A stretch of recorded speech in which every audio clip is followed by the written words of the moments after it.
मेरे प्यारे देशवासियों, मन की बात में आप सभी का एक बार फिर बहुत बहुत स्वागत है। आज इस चर्चा को शुरू करते हुए मन मस्तिष्क में कितने ही भाव उमड़ रहे हैं। हमारा और आपका मन की बात का ये साथ अपने 99 पायदान पर आ पहुंचा है। आमतौर पर हम सुनते हैं कि 99 का फेर बहुत कठिन होता है। क्रिकेट में तो नर्वस 90 को बहुत मुश्किल पड़ाव माना जाता है। लेकिन जहां भारत के जन जन के मन की बात हो, वहां की प्रेरणा ही कुछ और होती है।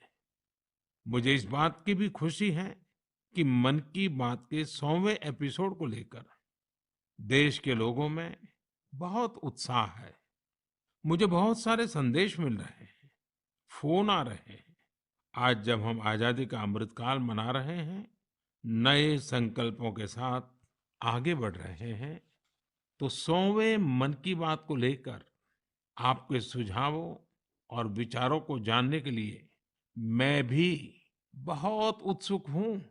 मुझे आपके ऐसे सुझावों का बेसब्री से इंतजार है। वैसे तो इंतजार हमेशा होता है, लेकिन इस बार ज्यादा है। आपके ये सुझाव और विचार ही 30 अप्रैल को होने वाले 100वें मन की बात को और यादगार बनाएंगे। मेरे प्यारे देशवासियों, मन की बात में हमने ऐसे हजारों लोगों की चर्चा की है जो दूसरों की सेवा के लिए अपना जीवन समर्पित कर देते हैं। कई लोग ऐसे होते हैं जो बेटियों की शिक्षा के लिए अपनी पूरी पेंशन लगा देते हैं। कोई अपने पूरे जीवन की कमाई पर्यावरण और जीव सेवा के लिए समर्पित कर देता है। हमारे देश में परमार्थ को इतना ऊपर रखा गया है कि दूसरों के सुख के लिए लोग अपना सर्वस्व दान देने में भी संकोच नहीं करते। इसलिए तो हमें बचपन से शिवी और दधीची जैसे देह दानियों की गाथाएं सुनाई जाती हैं। साथियों, आधुनिक मेडिकल साइंस के इस दौर में ऑर्गन डोनेशन किसी को जीवन देने का एक बहुत बड़ा माध्यम बन चुका है।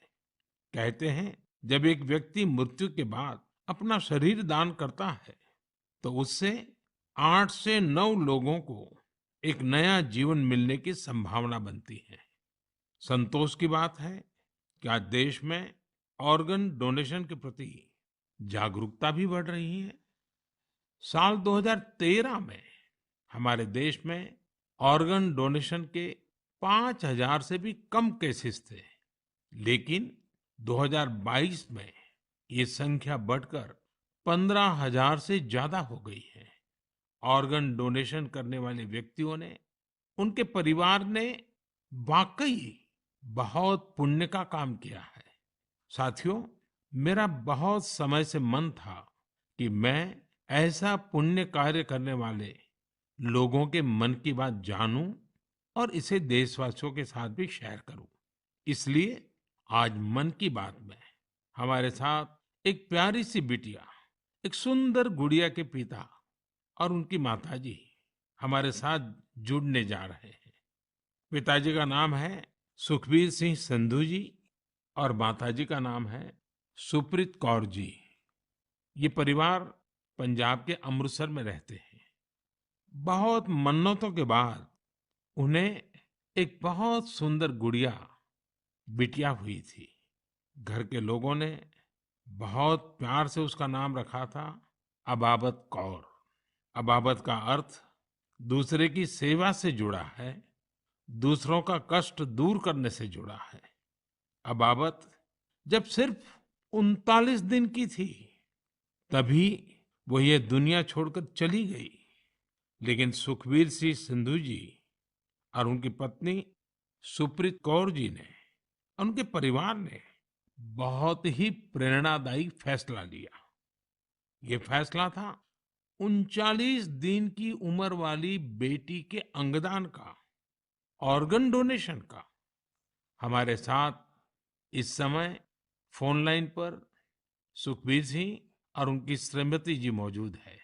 आइए उनसे बात करते हैं। सुखबीर जी नमस्ते। नमस्ते माननीय प्रधानमंत्री जी, सत श्री अकाल। सत श्री अकाल जी, सत श्री अकाल जी। सुखबीर जी, मैं आज मन की बात के संबंध में सोच रहा था तो मुझे लगा कि अबाबत की बात इतनी प्रेरक है, वो आप ही के मुंह से सुनूं, क्योंकि घर में बेटी का जन्म जब होता है तो अनेक सपने, अनेक खुशियां लेकर आता है। लेकिन बेटी इतनी जल्दी चली जाए, वो कष्ट कितना भयंकर होगा, उसका भी मैं अंदाज लगा सकता हूँ। जिस प्रकार से आपने फैसला लिया, तो मैं सारी बात जानना चाहता हूँ जी। सर, भगवान ने बहुत अच्छा बच्चा दिया था हमें। बहुत प्यारी गुड़िया हमारे घर में आई थी। उसके पैदा होते ही हमें पता चला कि उसके दिमाग में एक ऐसा नाड़ियों का गुच्छा बना हुआ है जिसकी वजह से उसके दिल का आकार बड़ा हो रहा है। तो हम हैरान हो गए कि बच्चे की सेहत इतनी अच्छी है, इतना खूबसूरत बच्चा है और इतनी बड़ी समस्या लेकर पैदा हुआ है। तो पहले 24 दिन तक तो बहुत ठीक रहा बच्चा, बिल्कुल नॉर्मल रहा। अचानक उसका दिल एकदम काम करना बंद हो गया।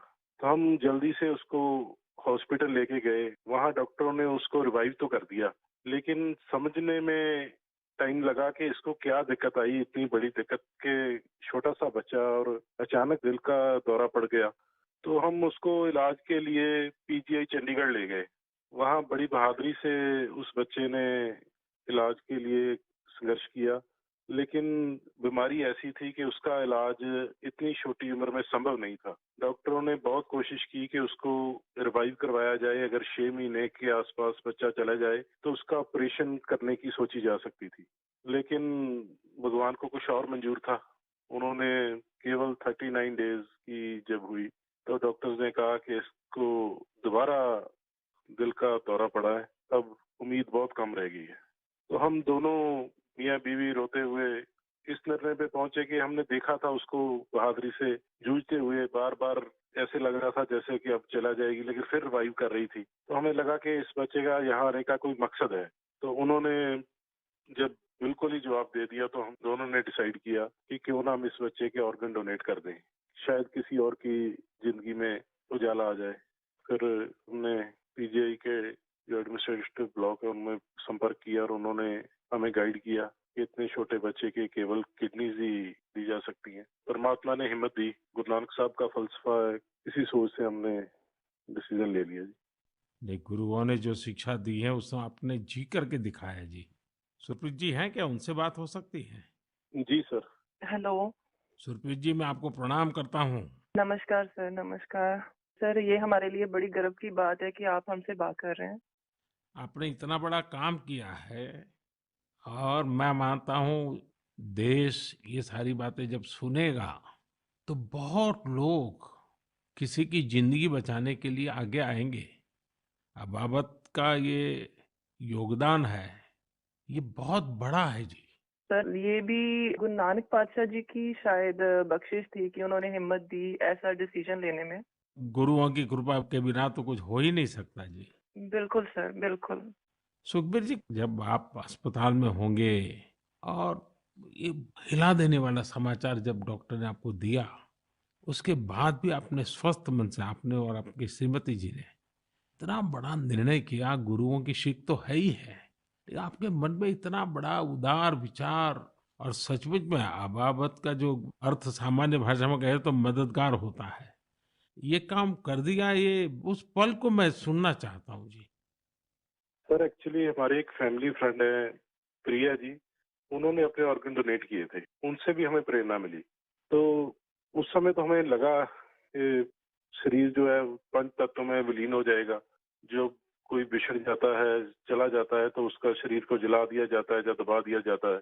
लेकिन अगर उसके ऑर्गन किसी के काम आ जाए तो ये भले का ही काम है। और उस समय हमें और गर्व महसूस हुआ जब डॉक्टर्स ने ये बताया हमें कि आपकी बेटी इंडिया की यंगेस्ट डोनर बनी है जिसके ऑर्गन्स सक्सेसफुली ट्रांसप्लांट हुए। तो हमारा सर गर्व से ऊंचा हो गया कि जो नाम हम अपने पेरेंट्स का इस उम्र तक नहीं कर पाए, एक छोटा सा बच्चा आके इतने दिनों में हमारा नाम ऊंचा कर गया।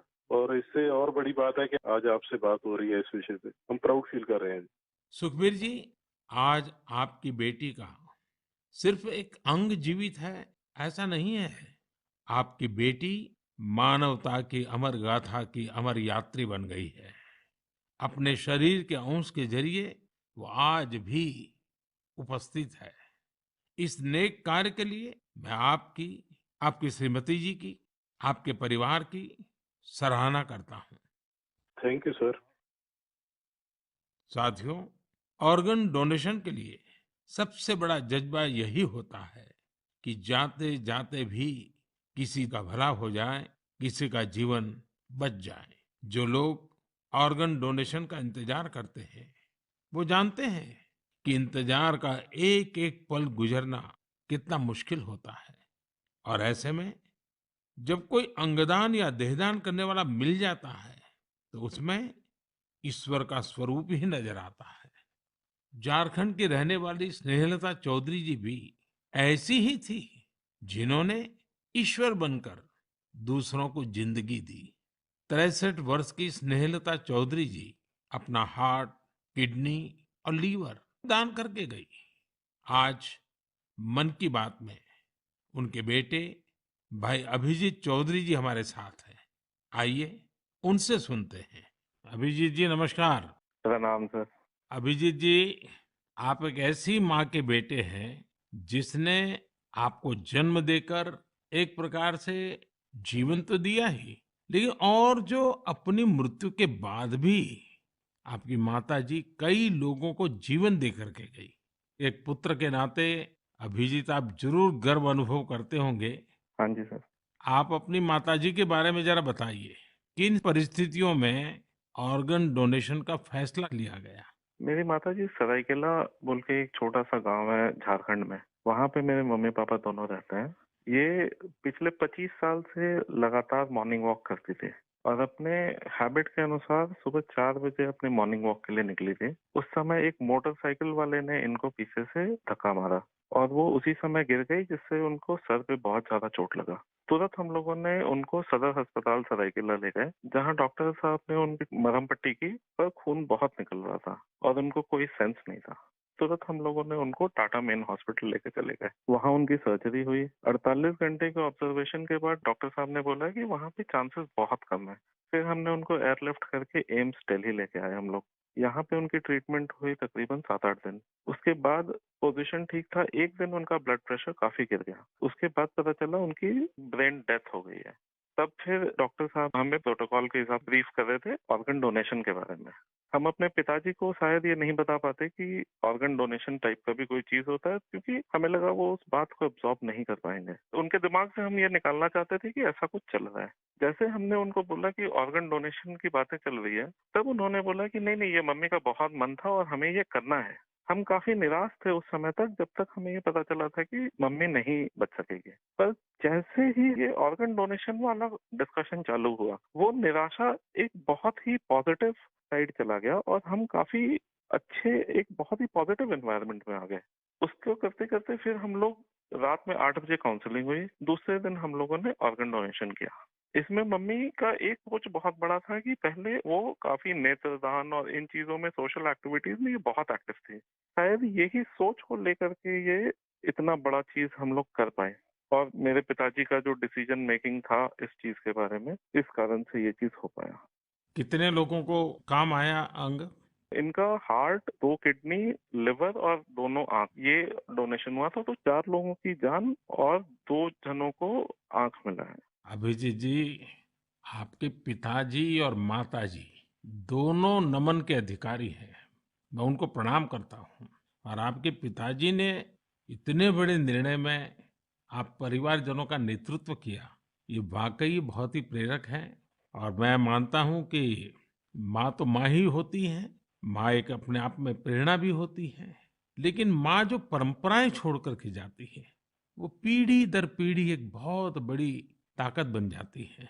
अंगदान के लिए आपकी माताजी की प्रेरणा आज पूरे देश तक पहुंच रही है। मैं आपके इस पवित्र कार्य और महान कार्य के लिए आपके पूरे परिवार को बहुत बहुत बधाई देता हूं। अभिजीत जी धन्यवाद जी, और आपके पिताजी को हमारे प्रणाम जरूर कह देना। जरूर जरूर। Thank you. साथियों, 39 दिन की अबाबत कौर हो या 63 वर्ष की स्नेहलता चौधरी, इनके जैसे दानवीर हमें जीवन का महत्व समझाकर जाते हैं। हमारे देश में आज बड़ी संख्या में ऐसे जरूरतमंद है जो स्वस्थ जीवन की आशा में किसी ऑर्गन डोनेट करने वाले का इंतजार कर रहे हैं। मुझे संतोष है कि अंगदान को आसान बनाने और प्रोत्साहित करने के लिए पूरे देश में एक जैसी पॉलिसी पर भी काम हो रहा है। इस दिशा में राज्यों की डोमिसाइल की शर्त को हटाने का निर्णय भी लिया गया है। यानी अब देश के किसी भी राज्य में जाकर मरीज ऑर्गन प्राप्त करने के लिए रजिस्टर करवा पाएगा।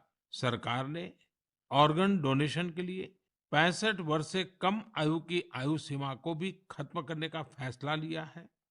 इन प्रयासों के बीच मेरा देशवासियों से आग्रह है कि ऑर्गन डोनर ज्यादा से ज्यादा संख्या में आगे आए।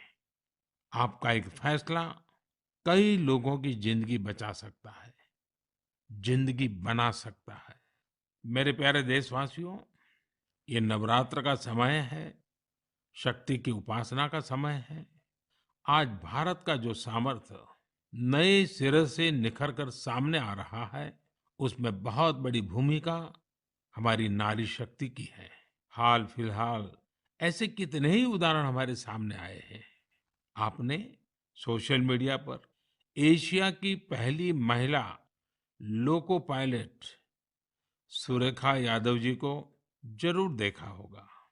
सुरेखा जी एक और कीर्तिमान बनाते हुए वंदे भारत एक्सप्रेस की भी पहली महिला लोको पायलट बन गई है। इसी महीने प्रोड्यूसर गुनीत मोंगा और डायरेक्टर कार्तिकी गोंजाल्विस, उनकी डॉक्यूमेंट्री एलिफेंट विस्परर्स ने ऑस्कर जीतकर देश का नाम रोशन किया है। देश के लिए एक और उपलब्धि भाभा एटॉमिक रिसर्च सेंटर की साइंटिस्ट बहन ज्योतिर्मयी मोहंती जी ने भी हासिल की है। ज्योतिर्मयी जी को केमिस्ट्री और केमिकल इंजीनियरिंग की फील्ड में आईयूपीएसी का विशेष अवार्ड मिला है। इस वर्ष की शुरुआत में ही भारत की अंडर 19 महिला क्रिकेट टीम ने T20 वर्ल्ड कप जीतकर नया इतिहास रचा। अगर आप राजनीति की ओर देखेंगे तो एक नई शुरुआत नागालैंड में हुई है। नागालैंड में 75 वर्षों में पहली बार 2 महिला विधायक जीतकर विधानसभा पहुंची हैं। इनमें से एक को नागालैंड सरकार में मंत्री भी बनाया गया है। यानी राज्य के लोगों को पहली बार एक महिला मंत्री भी मिली है। साथियों, कुछ दिनों पहले मेरी मुलाकात उन जाबाज बेटियों से भी हुई जो तुर्की में विनाशकारी भूकंप के बाद वहां के लोगों की मदद के लिए गई थी।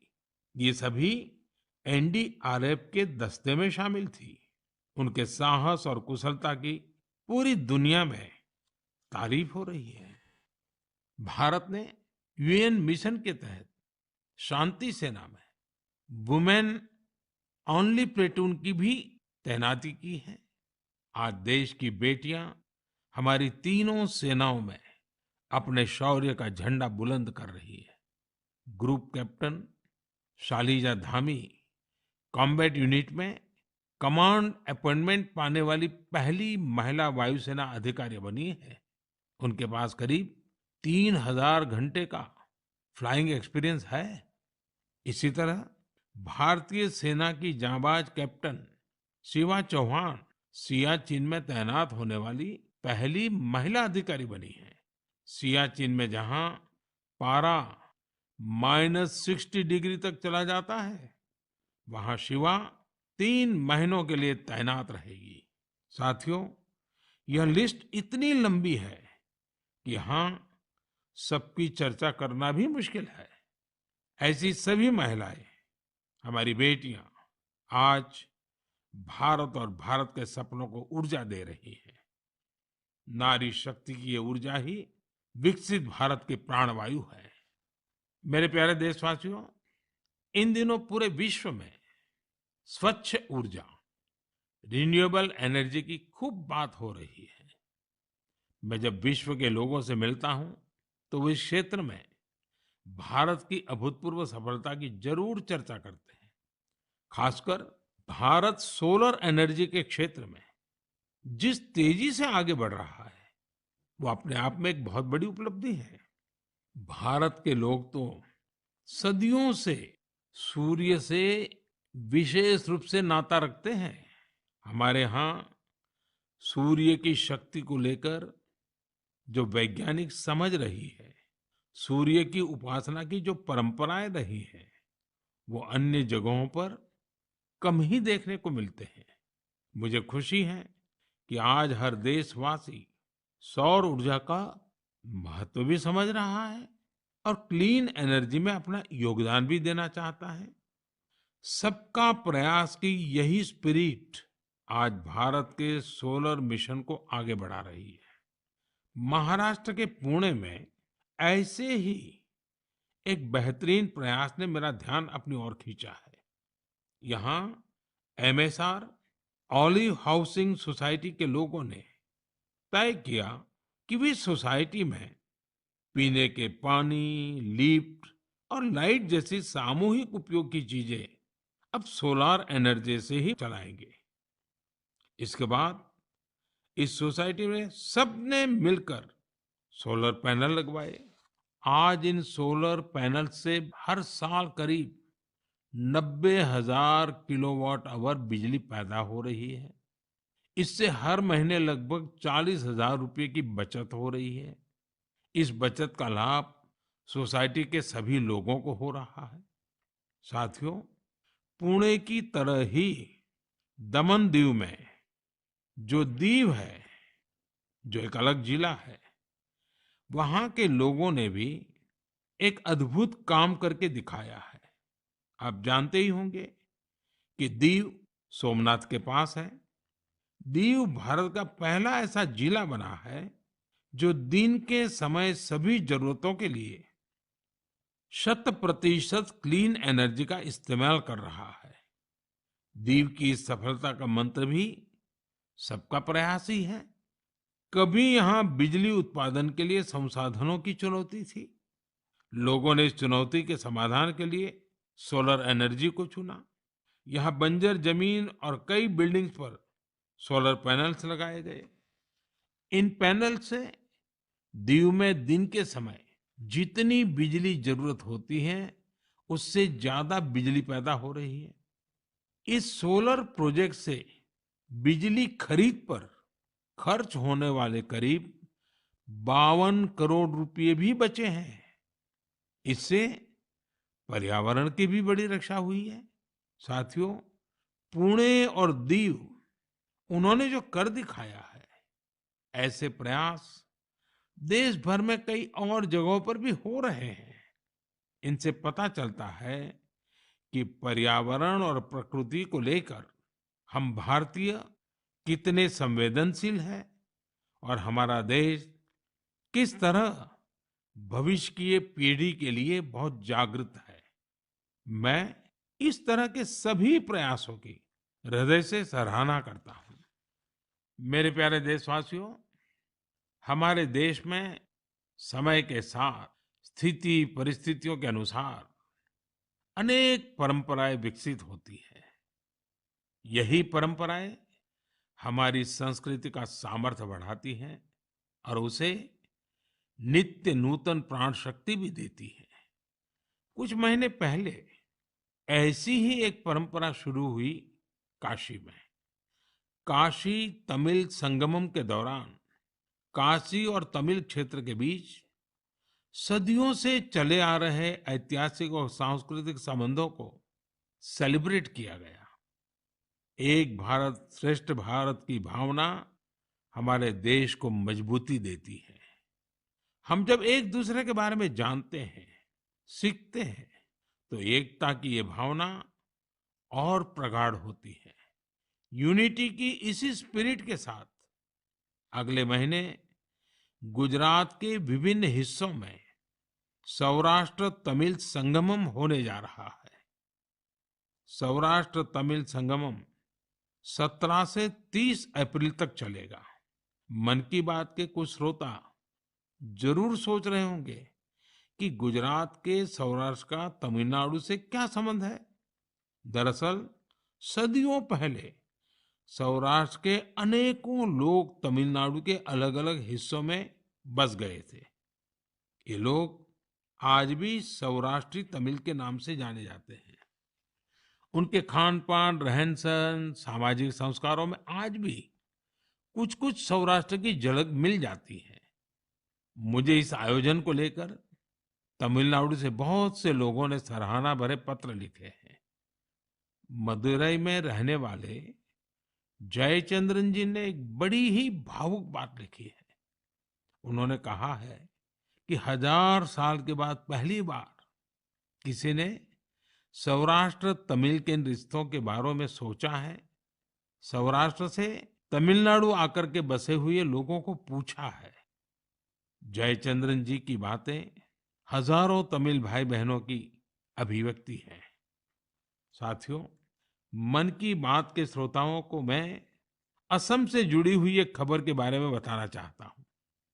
ये भी एक भारत श्रेष्ठ भारत की भावना को मजबूत करती है। आप सभी जानते हैं कि हम वीर लासित बोरफुकन जी की 400वीं जयंती मना रहे हैं। वीर लासित बोरफुकन ने अत्याचारी मुगल सल्तनत के हाथों से गुवाहाटी को आजाद करवाया था। आज देश इस महान योद्धा के अदम्य साहस से परिचित हो रहा है। कुछ दिन पहले लासित बोरफुकन के जीवन पर आधारित निबंध लेखन का एक अभियान चलाया गया था। आपको यह जानकर आश्चर्य होगा कि इसके लिए करीब 45 लाख लोगों ने निबंध भेजे। आपको ये जानकर भी खुशी होगी कि अब यह एक गिनीज रिकॉर्ड बन चुका है। और सबसे बड़ी बात है, और जो ज्यादा प्रसन्नता की बात यह है कि वीर लासित बोरफुकन पर ये जो निबंध लिखे गए हैं, उसमें करीब करीब 23 अलग अलग भाषाओं में लिखा गया है और लोगों ने भेजा है। इनमें असमिया भाषा के अलावा हिंदी, अंग्रेजी, बांग्ला, बोडो, नेपाली, संस्कृत, संथाली जैसी भाषाओं में लोगों ने निबंध भेजे हैं। मैं इस प्रयास का हिस्सा बने सभी लोगों की हृदय से प्रशंसा करता हूँ। मेरे प्यारे देशवासियों, जब कश्मीर या श्रीनगर की बात होती है तो सबसे पहले हमारे सामने उसकी वादियां और डल झील की तस्वीर आती है। हम में से हर कोई डल झील के नजारों का लुत्फ उठाना चाहता है, लेकिन डल झील में एक और बात खास है। डल झील अपने स्वादिष्ट लोटस स्टेम्स, कमल के तनों या कमल ककड़ी के लिए भी जानी जाती है। कमल के तनों को देश में अलग अलग जगह अलग अलग नाम से जानते हैं। कश्मीर में इन्हें नादरू कहते हैं। कश्मीर के नादरू की डिमांड लगातार बढ़ रही है। इस डिमांड को देखते हुए डल झील में नादरू की खेती करने वाले किसानों ने एक एफपीओ बनाया है। इस एफपीओ में करीब 250 किसान शामिल हुए हैं। आज ये किसान अपने नादरू को विदेशों तक भेजने लगे हैं। अभी कुछ समय पहले ही इन किसानों ने 2 खेप यूएई भेजी है। ये सफलता कश्मीर का नाम तो कर ही रही है, साथ ही इससे सैकड़ों किसानों की आमदनी भी बढ़ी है। साथियों, कश्मीर के लोगों का कृषि से ही जुड़ा हुआ ऐसा ही एक और प्रयास इन दिनों अपनी कामयाबी की खुशबू फैला रहा है। आप सोच रहे होंगे कि मैं कामयाबी की खुशबू क्यों बोल रहा हूं? बात है ही खुशबू की।